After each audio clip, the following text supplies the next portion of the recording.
And welcome back to the channel.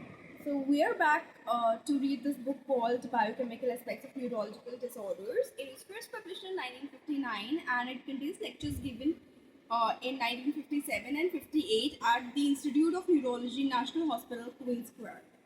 So yes, yesterday we covered with the topic called blood copper, and today we are covering the topic called oxidase activity in this chapter, which is biochemical aspects of neurological of copper metabolism. So let's continue. तो जैसा कि हमने पिछली video में भी cover किया था कि 1948 में हॉलमबर्ग एंड लॉरेल ने एक ब्लू कॉपर ग्लोबुलिन कॉम्प्लेक्स 1948 में आइडेंटिफाई किया था, डिस्कवर किया था, जिसकी एक एंजाइमेटिक एक्टिविटी भी थी. उन्होंने उस चीज़ का नाम रखा कॉर्यूलोप्लाज्मिन.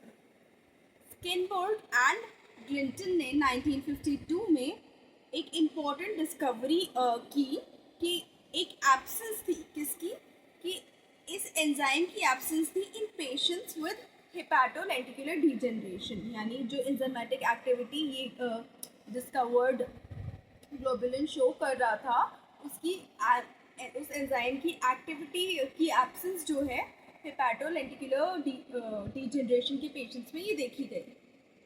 ये कंफर्म किया गया बाकी और लोगों द्वारा भी.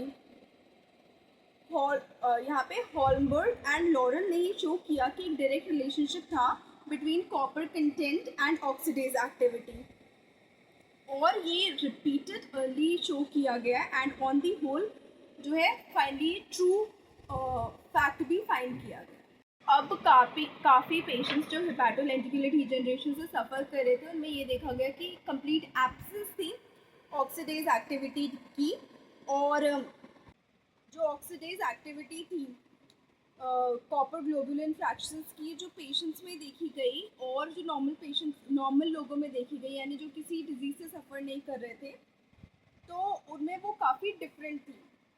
ऑक्सीडेज एक्टिविटी जो ईच कॉपर ग्लोबुलिन फ्रैक्शन की थी, वो नॉर्मल पीपल में ऐसा देखा गया कि वो बेस्ट अग्रीमेंट थी between copper and oxidase activity, और undoubtedly beta globulin copper fraction में वो सबसे ज़्यादा देखी गई थी. और इन्हीं फाइंडिंग्स को देखते हुए ना कुछ इन्वेस्टिगेशंस इस डिजीज़ की डिसाइड हुई. अब कौन कौन सी थी?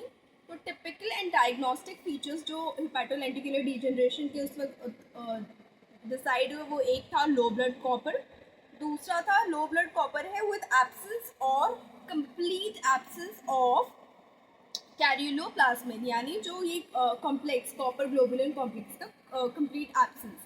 फिर साथ साथ in almost all the cases increase in urinary excretion of copper and of amino acids. तो ये जो है डायग्नोस्टिक फीचर्स माने जाने लगे हेपेटोलेंटिकुलर डीजनरेशन के उस वक्त ऑक्सीडेज एक्टिविटी को जज करते हुए. तो आज की वीडियो में इतना ही. नेक्स्ट टॉपिक जो इस चैप्टर में है वो है कॉपर मेटाबॉलिज्म का, जिसको हम फर्दर वीडियोस में कवर करेंगे. So thank you so much for staying on this channel. Please like the video, share the video and subscribe to the channel and share your opinions in the comment section. Thank you so much. Take care. Bye-bye.